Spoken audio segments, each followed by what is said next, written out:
Hey everybody, it's Jason Blaha here. You guys know what time it is. Time to talk about current events in the online fitness community. And for those of you who like these type of videos, please remember to click a like down below. If you're not subscribed yet, hit the subscribe button, hit the notification bell, ring my bell, baby. One of my regular viewers, himself a skinny undereater, one of my regular viewers, sent me a link from a smaller channel by the name of Fazer. Which he's like, Jason, I think you'll like the video, check it out. And at first I'm like, oh, skinny teenager. Okay, let's see what he's doing. Then I look, it's like, okay, well, this guy has run gosh, man, I wrote this program like 7 years ago. My novice 5x5, which ended up being hosted on a couple different websites, have it up. And the thing's been out there for years. Probably 10,000 people have run that program. And it's been up there a long time. He ran it. He made some discussions about what he's done, and he's got some interesting advice, and I watched it, and I'm actually going to agree with a lot of what Joe said here. He's right, and this is stuff that I know from dealing with my own clients, that I know from dealing with the public and everything for years, of the problems you have that are specific to skinny teenagers who are trying to bulk up and gain muscle. When I say bulk up, we don't mean get fat. And that's what people forget, is that he talked a lot about just having to eat, and a lot of people have criticized him for that advice, but it's true. I know what he's talking about there because I have a client right now who I'm going through that with, who's a 19-year-old skinny guy who we're bulking him, but I can't put fat on him. And I literally have him force feeding to gain any weight, to gain muscle, and it's working. He's gaining muscle, gaining strength, he's getting bigger. He's getting bigger, but he has a deep six-pack, okay, eating junk food all day, and I can't get rid of his abs. They're staying.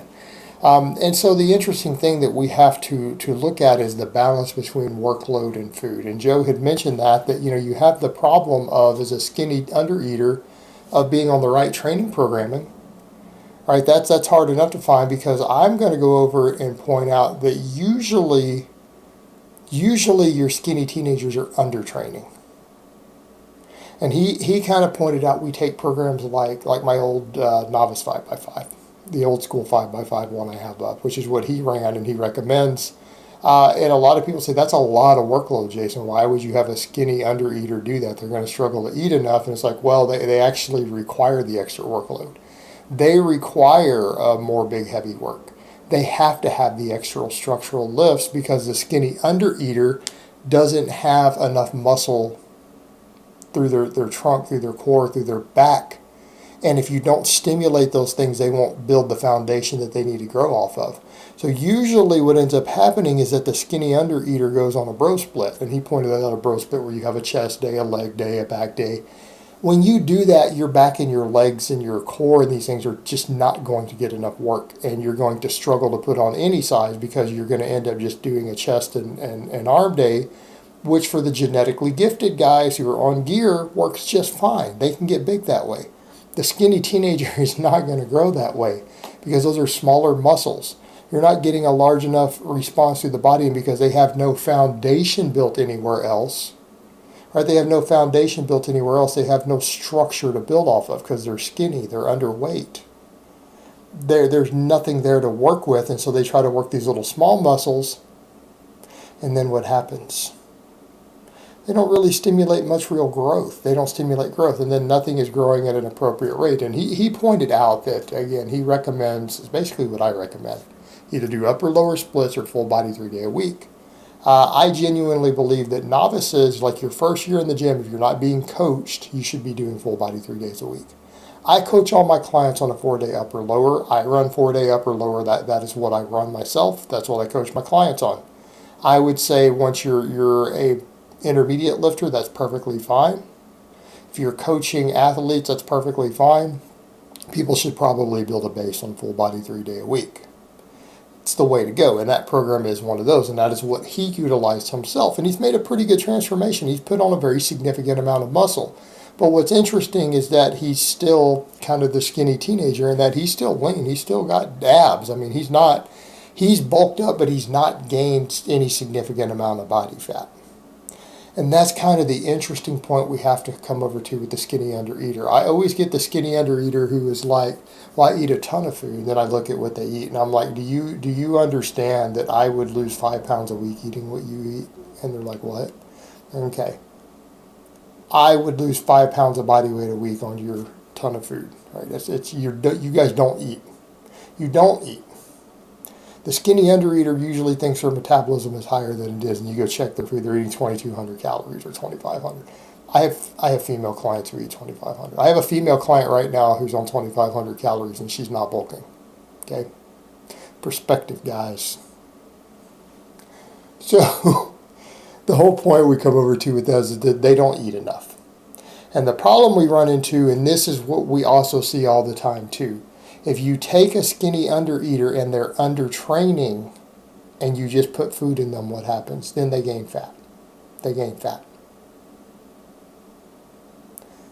If they're running a bro split or their training volume is way too low on the big structural exercises, the skinny undereater doesn't reach their minimum threshold to disrupt homeostasis to gain muscle.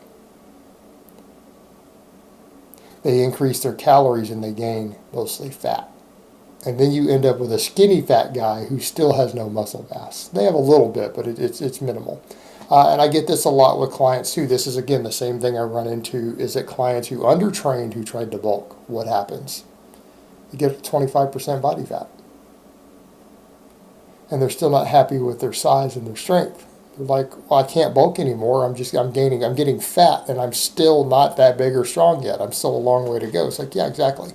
So the point we make here is that you have to combine these things together. The skinny undereater has to get sufficient training volume and frequency in on the big exercises so that they can actually stimulate large amounts of muscle growth while concurrently overeating. They have to concurrently overeat at the same time. There's a balancing act between the two. And when you get it dialed in, what ends up happening is that your skinny undereater, his workloads go up, and they have to just keep eating. And it's exactly what he described. You have to continue to eat all your proteins. You've got to continue to eat your vegetables.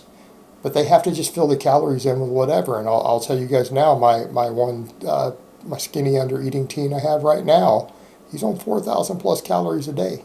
And he's still not gaining fat because I'm pushing his workloads up, right?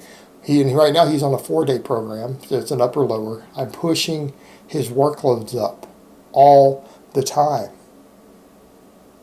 We add weight, like he adds weight to exercises every single week still. I add new exercises in. So his workloads keep increasing. His training volume and his training tension go up, and his food intake has to keep going up.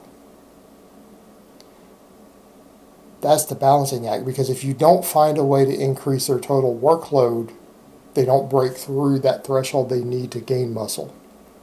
Then they just gain fat. But if they don't eat enough to gain weight,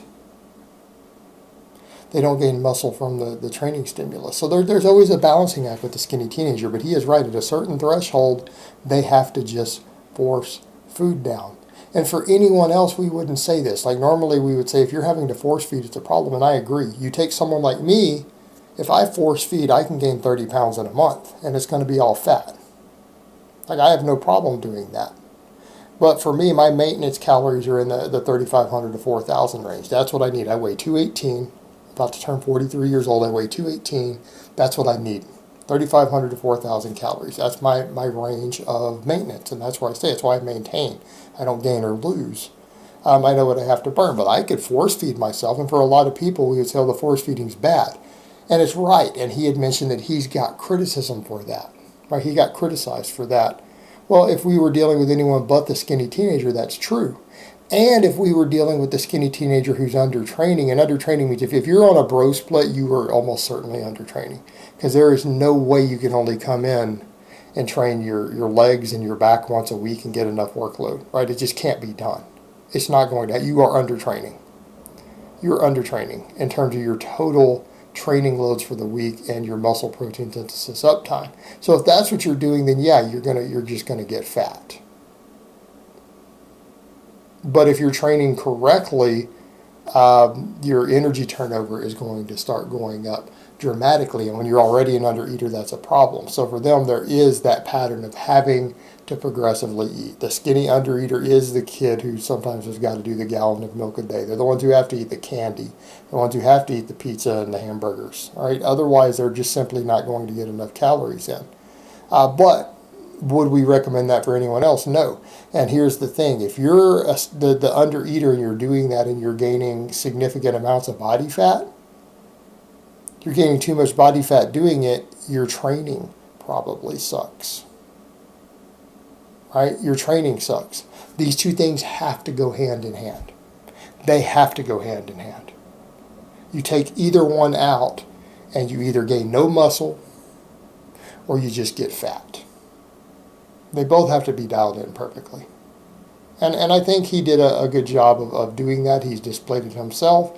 And anyone who's going to question his advice on doing that, and anyone's going to say, oh, his advice is wrong, you don't coach people. You don't know anything about coaching people. You don't know anything about training. You don't know anything about nutrition if you're going to criticize that. You probably are coming from one specific myopic little bubble and haven't worked with people in different categories, haven't worked with different athletes. You have a lot to learn. Because for his specific demographic, what he is saying is correct. Now, the majority of people are not in that situation. But if you are in that situation, that is what you have to do. And so I'm going to say, Joe got it right. He's done well. He's done a good job so far, and hopefully he keeps moving forward. Good job, brother. All right, guys, well, that's really all I have to say on that today. I hope it's been informative, and I will talk to you guys next time.